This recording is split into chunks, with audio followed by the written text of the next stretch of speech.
नमस्कार, मैं स्वतंत्र कुमार और आप सभी का स्वागत करता हूं आपके अपने चैनल शॉर्ट हैंड टीम पर। तो दोस्तों, आज के इस वीडियो में हम लोग डिक्टेशन लेंगे। पहली बार में इसे हम लोग 70 की स्पीड में लिखेंगे। दूसरी और आखिरी बार में हम लोग इसी डिक्टेशन को 80 की स्पीड में लेंगे। लेकिन अगर आपको ये नहीं पता है कि इसको संकेत लिपि में किस प्रकार से लिखा जा सकता है, यानी इसके प्रत्येक शब्द की आउटलाइन क्या होगी, तो आप इसके पहले वाली वीडियो को जा करके देख लें। उसमें हमने एक एक शब्द की आउटलाइन को लिख करके बताया है। तो 70 की स्पीड में आपका डिक्टेशन स्टार्ट होगा 5 सेकंड के बाद। तब तक के लिए आप रेडी रहें।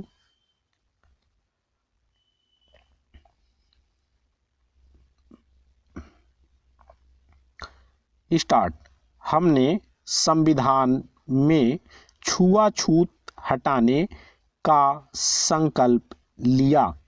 उसी तरह हमें संकल्प लेना चाहिए था कि भारत के नागरिक, चाहे वे किसी भी धर्म या मजहब को मानने वाले हों, एक ही कानून का पालन करेंगे, चाहे वह शादी संबंधी हो, उत्तराधिकार संबंधी हो या संपत्ति संबंधी। सभी के लिए कानून एक से बनाए जाने चाहिए। हमने उच्च न्यायालय की अवहेलना करते हुए मुस्लिम महिलाओं के अधिकारों का हनन करने की ठानी। जब संसद उच्चतम न्यायालय के फैसले का विरोध करते हुए साहिबानों के मामले में हस्तक्षेप किया, तब सरकार ने मुस्लिम कट्टरपंथियों के तुष्टीकरण की नीति अपनाई और यह नीति पूरी तरह धर्मनिरपेक्षता विरोधी थी। कल्याण कालबी जैसे नेता जब सती प्रथा का समर्थन करते हैं, तब हम धर्मनिरपेक्षता का विरोध करते हैं। साहिबानों के मामले में कट्टरपंथियों के सामने हथियार डालकर और फिर अयोध्या में राम जन्मभूमि स्थल पर मंदिर निर्माण की मांग के समय हमारे नेताओं ने जरा भी सैद्धांतिक दृढ़ता नहीं दिखाई। इससे उनका अस्थिर चरित्र ही उजागर होता है। सुना जाता है कि जनता दल शाही इमाम को अपने पक्ष में करने की कोशिश कर रहा है, जिससे मुसलमानों के वोट उन्हें मिल सके। ऐसा करके जनता दल अपने को कांग्रेस के समकक्ष रख रहा है, जिसने इसलिए साहिबानों के मामले में कट्टरपंथियों के सामने सिर झुका दिया था।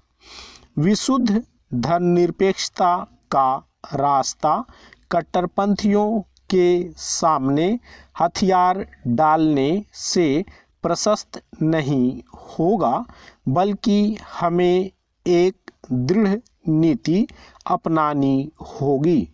कम से कम वामपंथियों से तो उम्मीद की जाती है कि वो कोई ऐसा रास्ता अपनाएंगे जो साफ स्पष्ट होगा और जो हमें धार्मिक उन्माद के रास्ते से बचाए रखेगा।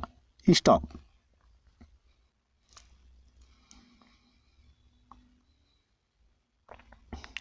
दोस्तों, इसी डिक्टेशन को आखिरी बार में हम लोग 80 की स्पीड में लेंगे और आपका समय स्टार्ट होगा 5 सेकंड के बाद। तब तक के लिए आप रेडी रहें।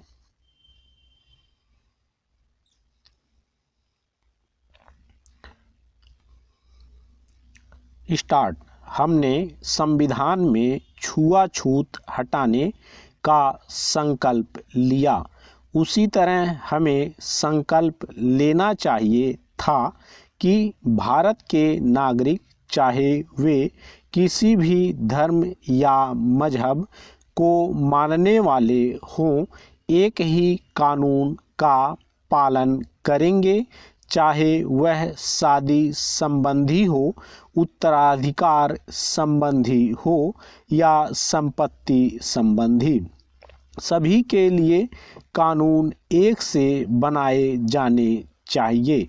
हमने उच्च न्यायालय की अवहेलना करते हुए मुस्लिम महिलाओं के अधिकारों का हनन करने की ठानी। जब संसद उच्चतम न्यायालय के फैसले का विरोध करते हुए साहिबानों के मामले में हस्तक्षेप किया, तब सरकार ने मुस्लिम कट्टरपंथियों के तुष्टीकरण की नीति अपनाई और यह नीति पूरी तरह धर्मनिरपेक्षता विरोधी थी। कल्याण कालबी जैसे नेता जब सती प्रथा का समर्थन करते हैं, तब हम धर्मनिरपेक्षता का विरोध करते हैं। साहिबानों के मामले में कट्टरपंथियों के सामने हथियार डालकर और फिर अयोध्या में राम जन्मभूमि स्थल पर मंदिर निर्माण की मांग के समय हमारे नेताओं ने जरा भी सैद्धांतिक दृढ़ता नहीं दिखाई। इससे उनका अस्थिर चरित्र ही उजागर होता है। सुना जाता है कि जनता दल शाही इमाम को अपने पक्ष में करने की कोशिश कर रहा है, जिससे मुसलमानों के वोट उन्हें मिल सकें। ऐसा करके जनता दल अपने को कांग्रेस के समक्ष रख रहा है, जिसने इसलिए साहिबानों के मामले में कट्टरपंथियों के सामने सिर झुका दिया था। विशुद्ध धर्मनिरपेक्षता का रास्ता कट्टरपंथियों के सामने हथियार डालने से प्रशस्त नहीं होगा, बल्कि हमें एक दृढ़ नीति अपनानी होगी। कम से कम वामपंथियों से तो उम्मीद की जाती है कि वो कोई ऐसा रास्ता अपनाएंगे जो साफ स्पष्ट होगा और जो हमें धार्मिक उन्माद के रास्ते से बचाए रखेगा। स्टॉप। तो दोस्तों, इस तरह से आज का वीडियो हम लोगों का कंप्लीट हुआ। मेरा प्रयास अगर आपको अच्छा लगा तो कृपया इस वीडियो को लाइक शेयर ज़रूर कर दिया करें। चैनल पर नए हैं तो चैनल को सब्सक्राइब करके जस्ट बगल में आपको बेल आइकन मिलेगा, उसे भी प्रेस कर दें ताकि मेरे लेटेस्ट वीडियोज आपको समय समय पर मिलते रहें और आप घर बैठे संकेत लिपि को सीख सकें। धन्यवाद।